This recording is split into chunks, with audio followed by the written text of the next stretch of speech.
Indus valley civilisation के अंत में आर्यन इन्वेजन की थ्योरी सबसे पहले कॉलोनियल पीरियड में वेस्टर्न स्कॉलर्स द्वारा दी गई थी, जिनमें कहा गया था कि आर्यंस ने सेंट्रल एशिया से होते हुए भारत में प्रवेश किया और सप्त सिंधु में जाकर बस गए। आर्यों को सप्त सिंधु में पूरी तरह से बसने में लगभग 400 सालों का समय लगा था, और जब वे सप्त सिंधु से शिवालिक हिल्स की ओर बढ़े तो उनका सामना यहाँ के मूल निवासियों से हुआ, जो कोल, कीरत और नाग जाति से संबंध रखते थे, जिनका वर्णन ऋग्वेद में किया गया है। ऋग्वेद के अनुसार यमुना और व्यास नदी के बीच की पहाड़ियों के राजा शांबर थे, जिनका युद्ध आर्य राजा देवदास के साथ 40 सालों तक चला, जिसमें राजा देवदास ने राजा शांबर के 99 किलों को नष्ट किया और अंत में उद्ब्रज नामक स्थान पर उन्हें मार दिया। इसी युद्ध के साथ साथ यहाँ के लगभग सभी मूल निवासियों ने ऊपरी हिमालय को पलायन किया और कुछ आर्यंस के साथ घुल मिल गए। इसके बाद देवदास के पुत्र सुदास राजा बने और उनका युद्ध 10 अनार्य राजाओं के साथ हुआ, जिसे दशराग युद्ध कहा जाता है। उस समय सुदास के साथ गुरु और सलाहकार ऋषि वशिष्ठ थे, जिनकी धार्मिक जगहें आज भी बिलासपुर, मंडी और कुल्लू में पाई जाती है।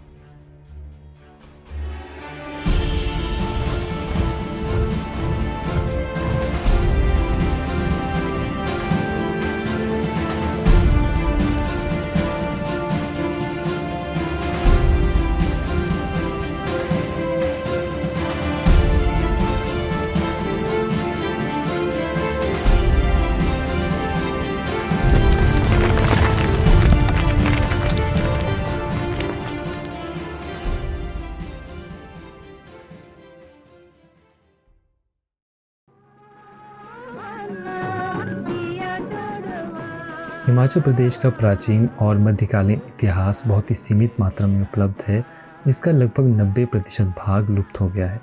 इसलिए जब भी हम हिमाचल प्रदेश के इतिहास का अध्ययन करते हैं तो वह पुराने सिक्कों, ताम्रपत्रों, वंशावलियों और यात्रा वृत्तांतों के आसपास घूमता है।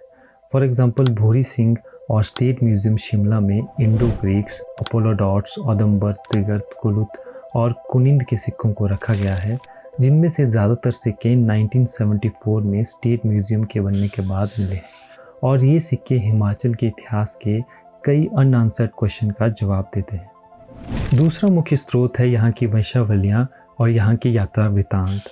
हिमाचल प्रदेश में वंशावलियों के संबंध में सबसे पहले विलियम मूरक्राफ्ट ने काम किया, जो कि ईस्ट इंडिया कंपनी द्वारा एम्प्लॉयड एक पशु चिकित्सक और खोजकर्ता थे, जिन्होंने 1811 से 1825 तक नॉर्दर्न इंडिया में काम किया और हिमाचल में कांगड़ा के राजाओं की वंशावलियाँ ढूंढने में सहायता की। उसके बाद कैप्टन हारकोट ने कुल्लू की वंशावलियों को ढूंढा और अलेक्जेंडर कुनिंघम ने कांगड़ा, चंबा, मंडी, सुकेत और नूरपुर के राजाओं की वंशावलियाँ ढूंढी।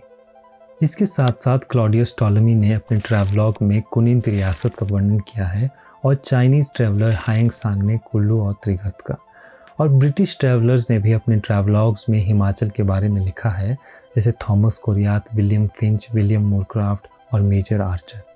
सिक्कों, वंशावलियों और यात्रा वृत्तांतों के साथ साथ हिमाचल प्रदेश में राजाओं के किले और पुराने ताम्रपत्र भी हमें यहाँ के इतिहास के बारे में कुछ जानकारी देते हैं, पर इन सभी को हमारे धार्मिक ग्रंथों के साथ जोड़कर पेश किया गया है, जो कि बहुत ही पेचीदा है, परंतु हमें इससे अपनी अर्ली हिस्ट्री का एक ओवरव्यू ज़रूर मिल जाता है।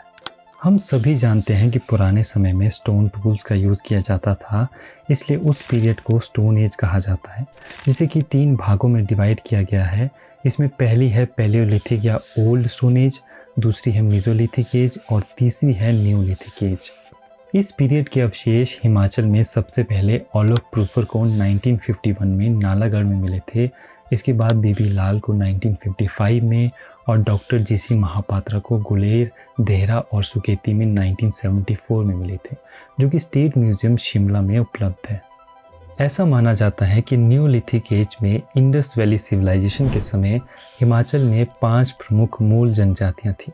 इसमें सबसे पहली है किन्नर जनजाति। किन्नर 2 संस्कृत शब्दों से मिलकर बना है, जिसका मतलब है एक अजनबी या अनजान इंसान, क्योंकि किन्नर पुरुषों की दाढ़ी नहीं होती थी और उन्हें अश्वमुख कहा जाता था, मतलब half man and half horse, जिन्हें ग्रीक माइथोलॉजी में सेंटोर कहा जाता है। किन्नर के बारे में कालिदास ने अपनी किताब कुमार संभवा में लिखा है, और ऐसा कहा जाता है कि लेट वीरभद्र सिंह किन्नर के 131 डिसेंडेंट थे। दूसरी मुख्य जनजाति है कोल, जिन्हें कि हिमाचल के मूल निवासियों के रूप में जाना जाता है, जिसका पता हमें चंदेश्वर घाटी की चट्टानों से मिलता है। और तीसरी है कीरत, जिनके सबसे शक्तिशाली राजा शांबर की हत्या आर्यन किंग देवदास ने की थी। कालिदास के महाकाव्य रघुवंश में कीरतों का उल्लेख मिलता है, जिसकी कंपाइलेशन 5th सेंचुरी BCE में मानी जाती है। इसके बाद चौथी और पांचवी जनजाति है नाग और खश। ये दोनों जनजातियां लगभग पूरे हिमाचल में पाई जाती थी। नाग जनजाति हिमाचल की मूल जनजाति थी और खश आर्यों का एक टुकड़ा था, जिन्होंने जम्मू कश्मीर से होते हुए हिमाचल प्रदेश में प्रवेश किया। इन दोनों के बीच छोटे छोटे युद्ध हुए, जिनमें खशों को जीत हासिल हुई और ऐसा माना जाता है कि भुंडा मेला और निरमंड में बूढ़ी दिवाली खशों की नागों पर जीत के रूप में मनाई जाती है। यह सभी जनजातियां यहाँ के मूल देवी देवताओं में विश्वास रखते थे, जिन्हें कि अलग अलग नामों से जाना जाता था। इनमें शिव, शक्ति, ऋषि और नाग देवता सबसे ज़्यादा प्रचलित थे और आज भी हैं। और यह सभी हिमाचल में मिले सिक्कों और ताम्रपत्रों से प्रमाणित होते हैं। इसी समय वैदिक काल में हिमाचल प्रदेश को हिमवंत कहा जाता था, जहाँ पे 4 जनपद थे, औदुंबर, कुलुत, त्रिगर्त और कुनिंद। और अगर हम मॉडर्न डे में इन चारों जनपदों का मैप देखें तो कुछ इस तरह से एक रफ मैप बनता है, जो कि हमारे धार्मिक ग्रंथों से मिली जानकारी और पिछली शताब्दी में मिले सिक्कों और ताम्रपत्रों पर आधारित है। हमें इन 4 जनपदों के बारे में ज़्यादा जानकारी तो है नहीं, पर कुछ मुख्य बातें ज़रूर पता चलती है। जैसे औदुंबर राज्य के सिक्के कांगड़ा से लेकर होशियारपुर तक मिले हैं, जो उनके राज्य, भाषा और बिलीफ्स का प्रमाण देते हैं। इसी तरह से त्रिगर्त राज्य को सतलुज, ब्यास और रावी के बीच का भाग माना जाता है, जिन्हें पनीनी ने अयुध्यजीवी कहा, जिसका मतलब है ऐसा राज्य जो युद्ध के सहारे जीता हो। और अगर हम कुलुत राज्य की बात करें तो यह ब्यास नदी के ऊपरी इलाके का राज्य था, जहाँ के सिक्के प्राकृत और ख्रोष्टी में लिखे गए थे। और अंत में कुनिंद राज्य के सिक्कों पर राजा अमोघ भूति का नाम लिखा हुआ है, जिनका संबंध प्रेजेंट डे में कनैट से है, जो हिमाचल की एक मुख्य जाति है, जिनका उल्लेख हमें पुराने डिस्ट्रिक्ट गैजेटियर में मिलता है। 1st सेंचुरी AD की शुरुआत के बाद हिमाचल के प्राचीन काल इतिहास को 3 भागों में बांटा जा सकता है। इसमें पहला है मौर्यन काल, दूसरा है गुप्त काल और तीसरा है गुप्तोत्तर काल, यानी गुप्त काल के बाद का समय। सबसे पहले बात करते हैं मौर्य काल में हिमाचल प्रदेश के इतिहास की। इस पीरियड के 3 मुख्य वृत्तांत हैं। इसमें पहला है विशाखादत्त के मुद्रा रक्षक और जैन धर्म के परिशिष्ट प्रवरण में हिमालय के लोगों और चाणक्य के बीच युद्ध में भाग लेने के लिए हुई संधि का वर्णन, और हिमालय में अशोक द्वारा बौद्ध धर्म का प्रचार और उनके द्वारा बनाए गए स्तूप।